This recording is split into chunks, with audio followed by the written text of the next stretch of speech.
प्यारे बुजुर्गों, माताओं, भाई और बहनों, जिंदगी का मकसद जानने के लिए, उसको पाने के लिए हम महापुरुषों के वचनों को याद करते हैं।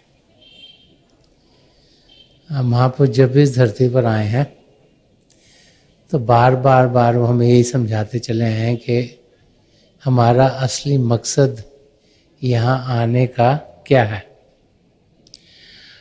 और फिर एक बार जब हमें अपना मकसद समझ आ जाता है, उस मकसद को हम पूरा कैसे कर पाएं।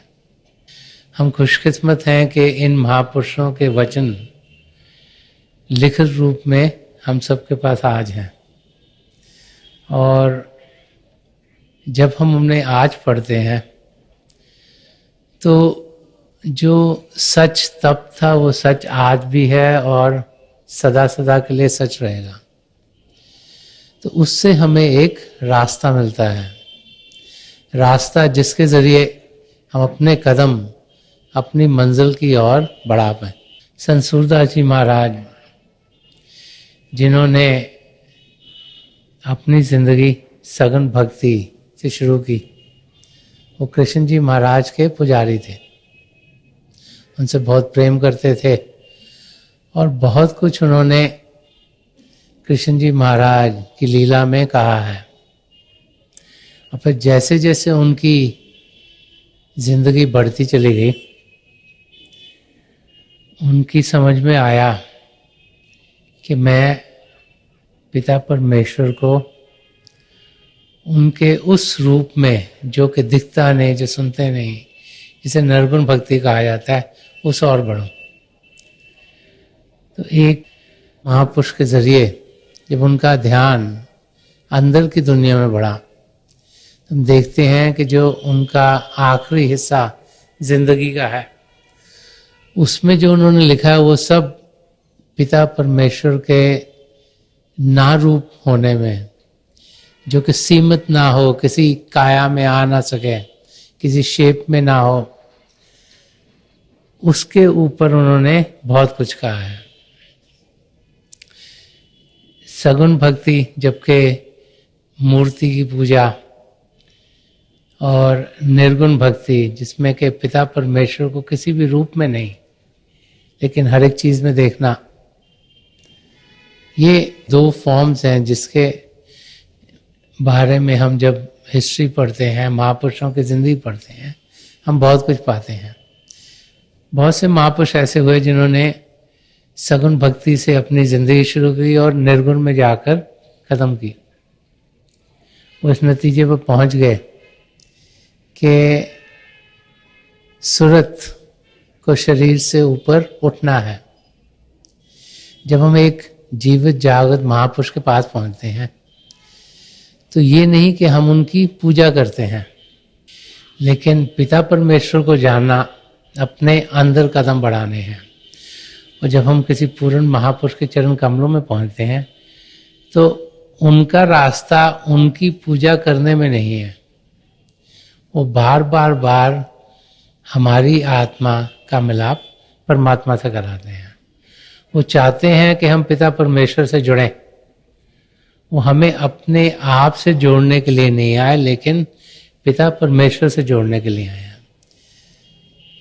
तो ये समझ जब इंसान की क्लियर होती है, तभी उसे मालूम होता है कि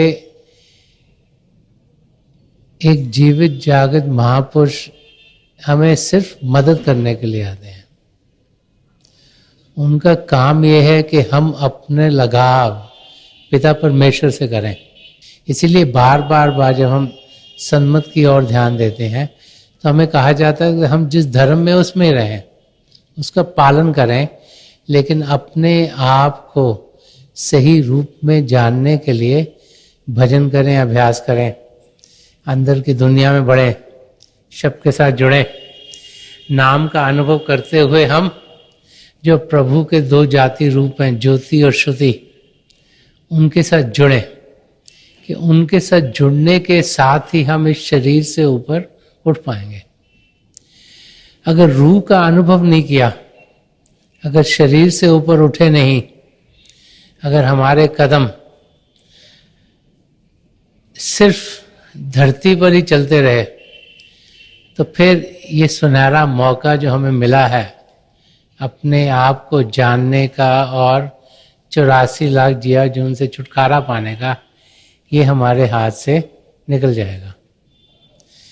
तो संत सूरदास जी महाराज, जिन्होंने बहुत कुछ रूहानियत के बारे में लिखा है, जो उनकी जिंदगी में हुआ, जो उन्होंने खुद अनुभव किया, वही उन्होंने अपने अल्फाजों में कहा। वो हमें इस रचना के जरिए समझा रहे हैं कि अगर पिता परमेश्वर को पाना है तो किस किस्म की जिंदगी हमारी होनी चाहिए। तो ये रचना एक प्रार्थना है पिता परमेश्वर के चरण कमलों में। देने वाले पिता परमेश्वर हैं, लेने वाले हम सब हैं। संत महापुरुष एक जरिया बन जाता है जिसके जरिए हम पिता परमेश्वर को याद करते हैं, उनकी ओर ध्यान देते हैं और उनका अनुभव अपने अंदर करते हैं। मन इंद्रियों के घाट पर जीते हुए तो हम सिर्फ बाहर की चीजों का अनुभव कर रहे हैं। आंखों से जो कुछ इस दुनिया का दिखता है उसका अनुभव करते हैं, कानों से जो कुछ सुनाई देता है इस दुनिया का उसका अनुभव करते हैं। ऐसे ही चखने की इंद्री, सूंघने की इंद्री और स्पर्श की इंद्री है। वो सारी की सारी इंद्रियां सिर्फ इस दुनिया की चीज़ों का अनुभव हमें करवाती हैं। तो इनसे हमने ऊपर उठना है। और उठेंगे कैसे?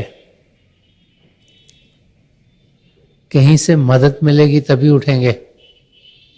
मीराबाई, जिन्होंने अपनी भक्ति भी सगुन भक्ति से शुरू की थी, वो भी कृष्ण जी महाराज की बड़ी पुजारन थी। फिर संत रविदास जी महाराज ने जब उन्हें नाम की देन दी तो उन्होंने अनुभव किया कि शरीर के ऊपर भी उठ सकते हैं। और उन्होंने यही लिखा है कि मीरा मन मानी सूरज सैल आसमानी, कि मैं तब मानी कि सच्चाई क्या है जब मेरी सूरत ने अंदर के मंडलों की उड़ान दी। अब उस अवस्था में हम कैसे पहुंचे कि अंदर के मंडलों में हम जा पाए, कैसे रूह को शरीर से अलग करें। वो स्टेट जिसमें कि हम पिता परमेश्वर का जाति अनुभव कर सकते हैं, वो क्या है। और एक शिष्य को, एक जिज्ञासु को, एक सीकर को किस किस्म की जिंदगी जीनी चाहिए ताकि उसका मकसद पूरा हो, ये इस रचना में संत सूरदास जी महाराज ने बड़ा खोल के समझाया। जो बेसिक अंडरस्टैंडिंग है, जो सही समझ है कि हम कौन हैं, इस सृष्टि से हमारा क्या रिश्ता नाता है। पिता परमेश्वर जिसने सृष्टि रची, जिसके भाने में सब कुछ होता है, उनसे हमारा संबंध क्या है और उनको हम कैसे जान सकते हैं, पहचान सकते हैं, उस समझ को यहाँ इस रचना में संत सूरदास जी महाराज ने बड़ा क्लियरली समझाया। वो फरमा रहे हैं कि जैसे राखो तैसे रहो। हम लोग सब रोजाना सोचते हैं कि हमारी जिंदगी कैसी हो, और जैसी भी हमारी जिंदगी हम उसे बदलना चाहते हैं। अगर हम कहीं पे काम कर रहे हैं, हम सोचते हैं हमारी तरक्की होनी चाहिए, ये काम तो चल ही रहा है, अगली लेवल तक पहुंचे। अगर हम बिजनेस में कुछ पैसे कमा रहे हैं, हम सोचते हैं बिजनेस और एक्सपैंड हो, हम कुछ और कमाएं। अगर हमने पढ़ लिख के एक डिग्री ली, हम सोचते हैं हमें कुछ और भी आना चाहिए, हमें कुछ और चीज़ का पता हो। आजकल कंप्यूटर्स का टाइम है, अगर इंफॉर्मेशन एक जगह से मिलती है, हम सोचते हैं नए नए सॉफ्टवेयर आ रहे हैं, ये सब हमें मालूम होने चाहिए। नए फोन मार्केट में आया, ये हमारे पास होना चाहिए। तो जो कुछ हमारे पास है हम उससे कुछ और चाहते हैं। तो जिंदगी कैसी होनी चाहिए कि जैसे राखो तैसे रहो। कह रहे हे प्रभु, प्रभु के चरण कमलों में प्रार्थना कर रहे हैं कि जिस हाल में आप मुझे रखो उसी हाल में मैं रहूं। तेरा भाना मीठा लागे, स्वीट इज हेवन। ये लफ्ज हम सुनते तो बहुत हैं, इन पर अमल कोई कोई कर पाता है। क्योंकि इंसान होने के नाते, इस इंसानी चोले में होने के नाते, इस दुनिया में जब और तरफ देखते हैं तो हमें यही लगता है शायद उसकी चीज़ें मेरे से बेटर हो रही हैं, वो मेरे से आगे निकल गया, उसके पास ज़्यादा कुछ है। हम सोचते हैं यही करके शायद खुशियाँ मिलेंगी। और जो इन चीज़ों में पड़ जाते हैं वो कभी खुश नहीं रहते, उनकी जिंदगी दुखों से भरी रहती है। तो जिस हाल में पिता परमेश्वर हमें रखते हैं वो हाल हमारे लिए सबसे बेहतर है। हिस्ट्री में कई वाक़े हम देखते हैं कि कैसे वो इंसान जो प्रभु में पूरा यकीन रखते हैं कि उन्हें कोई इच्छा नहीं होती कि वो कुछ और करें, उन्हें अपने मालिक में इतना विश्वास होता है कि वो उसी हालत में सुख चैन की जिंदगी जीते हैं। और जिनके अंदर हलचल रहती है कि मुझे ये भी मिल जाए, मुझे वो भी मिल जाए, मेरे साथ ये भी हो, मेरे साथ वो भी हो, वो हर समय एक घबराहट में रहते हैं कि पता नहीं जो मैं कर रहा हूँ वो ठीक है कि नहीं है ठीक, पता नहीं कि जो मेरे साथ हो रहा है वो ठीक है कि नहीं है ठीक। तो पिता परमेश्वर में इतना यकीन हो कि हम जिंदगी निडर होकर जिएं। जैसे कि बार बार महापुरुष समझाते चले आए हैं कि डर इंसान को तब लगता है जब उसके अंदर फेथ नहीं होता। या तो इंसान जो पीछे हो गया, जो उसे अच्छा नहीं लगा, उसका फिक्र करता रहता है, या जो हुआ नहीं उसके बारे सोच सोच के घबराता रहता है। एक वाकई एक बच्चे और ग्रैंडफादर का था, एक दादाजी और एक उनका पोता, और दोनों बगीचे में सैर करने के लिए गए। तो जब सैर करने के लिए तो दादाजी जाके बेंच पे बैठ गए, बड़े मायूस दिखाई दे रहे थे। तो बच्चे ने दादाजी से पूछा कि आप मायूस क्यों हो? तो दादा ने कहा कि मैं मायूस इसलिए हूं, मेरी उम्र बढ़ गई है और अब मैं देख रहा हूँ कि तकलीफें आ रही हैं, कभी शरीर में तकलीफ, तो आगे मेरा क्या होगा, मेरा वो उसका फिक्र है। तो बच्चे ने कहा कि आप आगे का फिक्र क्यों कर रहे हो, आप तो अब की सोचो, तो आपको फिक्र क्यों ज्यादा लगा है? तो दादा ने कहा कि क्योंकि जो मेरी जिंदगी पहले गुजर गई है उसमें मैंने तकलीफें देखी, इसलिए मैं सोचता हूँ कि आगे भी तकलीफें आएंगी। कुछ ना कुछ बहाना हमारा मन हमें बनवा देता है कि हम हलचल में रहें। हर समय डरते रहते हैं कि ये ठीक नहीं हो रहा, वो ठीक नहीं हो रहा। इसे निर्भय कहा गया है कि भाई डर के बगैर हमारी जिंदगी गुजरे। वो कब होगी? जब निर्वैर होगा कि भाई किसी के साथ जेलसीज नहीं होंगी। हम लोग जेलसीज में डूबे हुए हैं। हम इधर देखते हैं तो हमें लगता है शायद इसके लिए कुछ अच्छा हो रहा है, उधर देखते हैं तो लगता है शायद उसके लिए कुछ अच्छा हो रहा है, और ये भूल जाते हैं कि हमारे लिए जो कुछ हो रहा है उससे बेहतर और कुछ हमारे लिए नहीं है। क्योंकि हमारी समझ सिर्फ जब से इस दुनिया में आए हैं और जैसे जैसे पढ़े लिखे, जैसे जैसे कल्चर है, जैसे जैसे समझ हमारी बड़ी, जो जो हमें अनुभव है, हम सिर्फ उस दायरे में जानते हैं। लेकिन हमारे पिछले कर्म क्या हैं, उनका क्या फल इस जिंदगी में मिल रहा है, इसका हमें कोई अनुभव नहीं। और इसीलिए महापुरुषों की जब हम वाणियां पढ़ते हैं तो बार बार बार हमें यही समझाया जाता है कि हम ये जाने कि हम में से हर एक इंसान का पल पल एक विचार, कोई बोल, कोई कार्य, हमारे साथ क्या हो गया, हमारे साथ क्या हो रहा और क्या होना है, वो पिता परमेश्वर को मालूम है।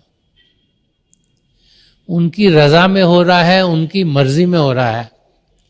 वो जानते हैं कि हमारी जिंदगी कैसी गुजरनी चाहिए, और ताकि इस चीज की हमें जानकारी हो, महापुरुष इस धरती पर आते हैं और बार बार बार हमें यही समझाते हैं।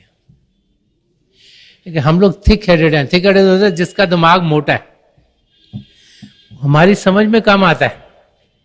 हम सुनते हैं, फिर सुनते हैं, यहां से सुनते हैं, यहां से निकाल देते हैं। जिंदगी कोई मुश्किल नहीं, बहुत सीधी और आसान है।